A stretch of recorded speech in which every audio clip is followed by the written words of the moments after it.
చూస్తున్నారు, ఇరాన్ ఇంకా ఇజ్రాయెల్ మధ్య భీకర యుద్ధం కొనసాగుతుంది. అయితే ఇప్పుడు ఈ యుద్ధంలోకి చైనా ఎంట్రీ ఇచ్చిందా అంటే అవును అనే సమాధానం వినిపిస్తుంది. ఎందుకంటే ఇరాన్ లోపలికి చైనాకి సంబంధించిన ఒక కార్గో ప్లేన్ వచ్చింది. కానీ యుద్ధం స్టార్ట్ అయ్యి ఇప్పటికీ 5 రోజులు కావస్తుంది. ఇరాన్ తన గగనతలాన్ని కూడా మూసేసింది. కానీ చైనాకి సంబంధించిన ఒక కార్గో ఫ్లైట్ ఇరాన్ లోపలికి ఎలా వచ్చింది అనే క్వశ్చన్ మార్క్ ఇప్పుడు రైజ్ అవుతుంది. అయితే ఇరాన్కు సహాయం చేయడానికి చైనా తన సైనికులను అదేవిధంగా ఆయుధాలను కూడా పంపించినట్టు తెలుస్తుంది. సో దీంతో ఈ యుద్ధం మరింత తీవ్ర రూపం దాల్చే అవకాశం ఉన్నట్టు కూడా కనిపిస్తుంది. అయితే అమెరికా ఒకవైపేమో ఇజ్రాయెల్కు సపోర్ట్ ఇస్తుంది, ఇక ఇరాన్కి సపోర్ట్గా చైనా ఎంట్రీ ఇచ్చిందా అంటే అవును అనే సంకేతాలు కనిపిస్తున్నాయి. బిగ్ టీవీ స్క్రీన్ పైన మీరు ఏదైతే విజువల్ చూస్తున్నారో అందులో ఉన్న ఫ్లైట్ కార్గో ఫ్లైట్ చైనాకి సంబంధించింది. అది ఇప్పుడు రహస్యంగా ఇరాన్లోకి ఎంట్రీ ఇచ్చింది. దీంతో ఈ యుద్ధంలోకి రంగంలోకి చైనా దిగిందా అనే అనుమానాలు వస్తున్నాయి. అయితే ఇరాన్కి ఒక కార్గో ఫ్లైట్ వచ్చింది. ఈ కార్గో ఫ్లైట్లో ఆయుధాలు అదేవిధంగా సైనికులను మోహరించినట్లు కూడా తెలుస్తోంది. బిగ్ టీవీ స్క్రీన్ పైన ఆ ఫ్లైట్ కార్గో ఫ్లైట్కి సంబంధించిన విజువల్ కూడా మీరు చూడొచ్చు. సో ఈ ఫ్లైట్లో ఈ కార్గో విమానంలో చైనా సైనికులు అదేవిధంగా ఆయుధాలు వీటిని కూడా చైనా ఇరాన్కు తరలించినట్టు కూడా తెలుస్తోంది. అయితే రహస్యంగా చైనా విమానాలు ఇరాన్లోకి ప్రవేశించాయి. సో ట్రాకింగ్ రాడార్ వ్యవస్థను ఆఫ్ చేసింది చైనా. అయితే ఇరాన్ రక్షణ వ్యవస్థను బలోపేతం చేసేందుకు కూడా చైనా ప్రయత్నిస్తుంది. సీక్రెట్ ఆపరేషన్తో ఇరాన్ చైనా మధ్య సత్సంబంధాలు కొనసాగుతున్నాయి. అయితే పాక్ ద్వారా సమన్వయం కుదిరినట్లు కూడా వార్తలు వస్తున్నాయి. 11 ఏళ్ల తర్వాత మిత్ర దేశాలుగా మారాయి ఇరాన్ ఇంకా చైనా. అయితే పాక్ మద్దతుగా ఉన్న చైనా ఇరాన్కు సహాయం చేస్తున్నట్టు తెలుస్తుంది. ఇక ప్రస్తుతం ఏదైతే ఆ పరిస్థితులు నెలకొన్నాయో ఇరాన్ ఇంకా ఇజ్రాయెల్ మధ్య ఏవైతే ఘర్షణ వాతావరణం యుద్ధ వాతావరణం చోటు చేసుకుందో ఈ పరిస్థితుల్లో చైనా ఇరాన్కు సహకారంగా ఉండడానికి ముందుకొచ్చినట్టు తెలుస్తోంది. ఇందులో భాగంగానే ఏదైతే చైనాకి సంబంధించిన ఒక కార్గో ఫ్లైట్, చాలా పెద్ద కార్గో ఫ్లైట్, అది బిగ్ టీవీ స్క్రీన్ పైన ఆ ఫ్లైట్కి సంబంధించిన దృశ్యాలు కూడా మీరు చూస్తున్నారు. అందులో చైనాకి సంబంధించిన సైనికులు అదేవిధంగా ఆయుధాలను కూడా చాలా సీక్రెట్గా చైనా ఇరాన్కు తరలించినట్లు కూడా తెలుస్తోంది. అయితే 11 సంవత్సరాల తర్వాత చైనా ఇంకా ఇరాన్ మధ్య సంబంధాలు మళ్ళీ మెరుగుపడినట్లు కూడా కనిపిస్తోంది. అయితే అసలు రానున్న రోజుల్లో ఏం జరుగుతుందా అనే తీవ్ర ఉత్కంఠ కూడా నెలకొంది. ఎందుకంటే ఇజ్రాయెల్ తరపున అమెరికా ఇప్పటికే డైరెక్ట్గా కాకుండా ఇండైరెక్ట్గా సపోర్ట్ చేస్తుంది ఇజ్రాయెల్కి. అండ్ ఆల్సో ఇరాన్లో ఉండే ప్రజలు వెంటనే తక్షణమే ఖాళీ చేసి వెళ్ళిపోవాలంటూ కూడా అమెరికన్ ప్రెసిడెంట్ డొనాల్డ్ ట్రంప్ కూడా ట్వీట్ చేశారు.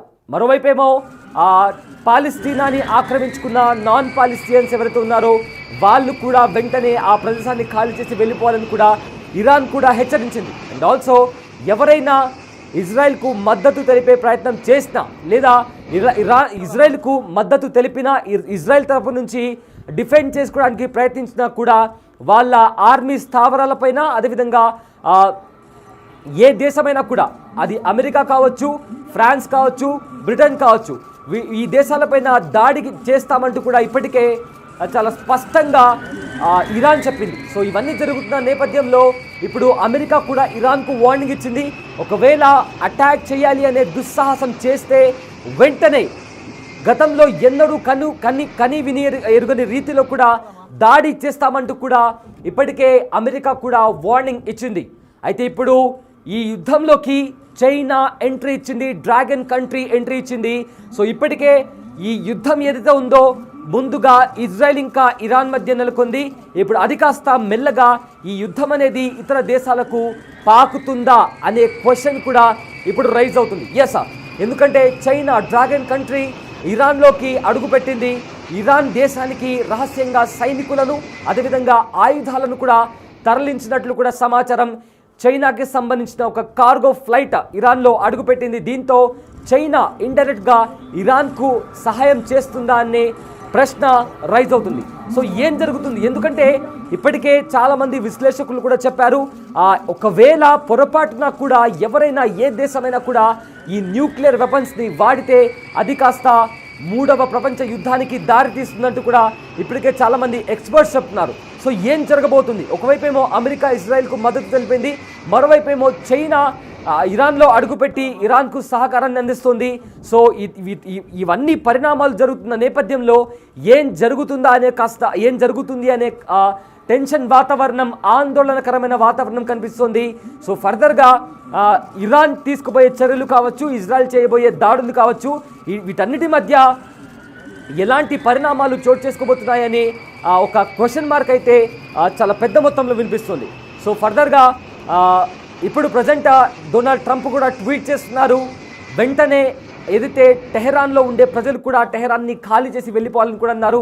అండ్ రీసెంట్గా కూడా సీజ్ ఫైర్ కాదు కదా, అంతకు మించి ఒక తీవ్రమైన పరిణామం చోటు చేసుకోబోతుందంటూ కూడా ట్రంప్ కూడా ట్వీట్ చేశారు. సో ఇవన్నీ జరుగుతున్న నేపథ్యంలో ఇప్పుడు చైనా ఎంట్రీ ఇవ్వడం అనేది నిజంగా చాలా ఆందోళన కలిగించే విషయం. సో యుద్ధం కాస్త మూడవ ప్రపంచ యుద్ధానికి దారితీస్తుందా అనే క్వశ్చన్ మార్క్ ఇప్పుడు సర్వత్రా వినిపిస్తోంది.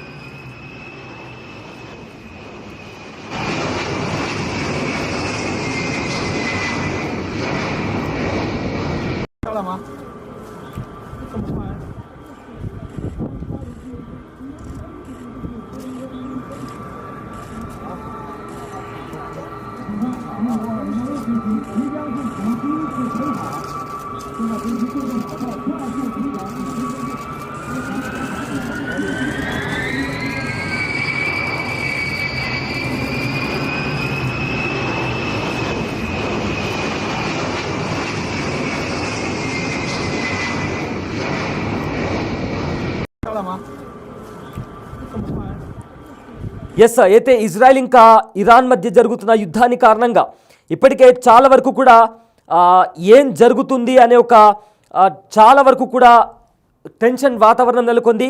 అయితే ఇరాన్ ఇజ్రాయెల్ యుద్ధంలో ఏదో కీలక పరిణామం చోటు చేసుకోబోతుందనే భయాలు ఇప్పుడు తెర మీదకి వచ్చాయి.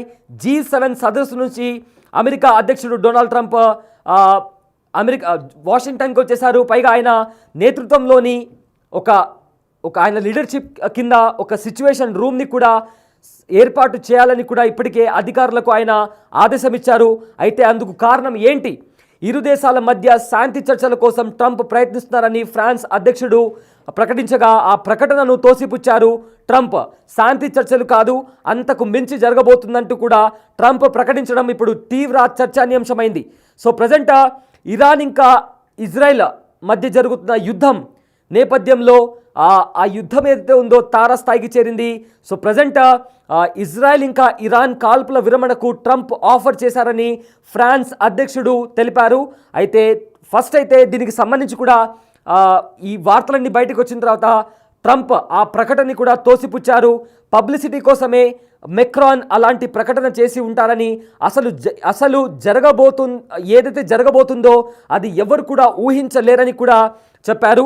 అయితే తాను వాషింగ్టన్ వెళ్ళేది కాల్పుల విరమణ కోసం కాదని, అంతకు మించిందే జరగబోతుందంటూ కూడా ట్రంప్ సోషల్ మీడియా వేదికగా ప్రకటించారు. దీంతో ఇజ్రాయెల్ ఇరాన్ యుద్ధ పరిణామాలపై కూడా ట్రంప్ చాలా సీరియస్గా ఉన్నట్లు చాలా స్పష్టమవుతుంది. అదే సమయంలో ఈ వారంలో న్యూక్లియర్ డీల్పై ఇరాన్ ప్రతినిధులతో 6వ దఫా ట్రంప్ చర్చలు జరిపే అవకాశం ఉన్నట్లు ప్రచారం జరుగుతోంది. కానీ అమెరికా రక్షణ శాఖ మంత్రి ఆ వార్తలను తోసిపుచ్చారు. ఇరాన్పై ఇజ్రాయెల్ దాడుల నేపథ్యంలో అలాంటి చర్చల ప్రస్తావన కనుమరుగైపోయిందని కూడా ఆయన క్లారిటీ ఇచ్చే ప్రయత్నం చేశారు. సో మొత్తం మీద ఇప్పుడు ఈ యుద్ధంలోకి చైనా ఎంట్రీ ఇచ్చింది. సో ఇప్పుడు ప్రజెంట్ ఏం జరగబోతుంది? ఈ యుద్ధం కాస్త ఇతర దేశాలకు పాకుతుందా? అయితే అది కాస్త మూడవ ప్రపంచ యుద్ధానికి దారితీస్తుందా అనే క్వశ్చన్ మార్క్ ఇప్పుడు రైజ్ అవుతుంది.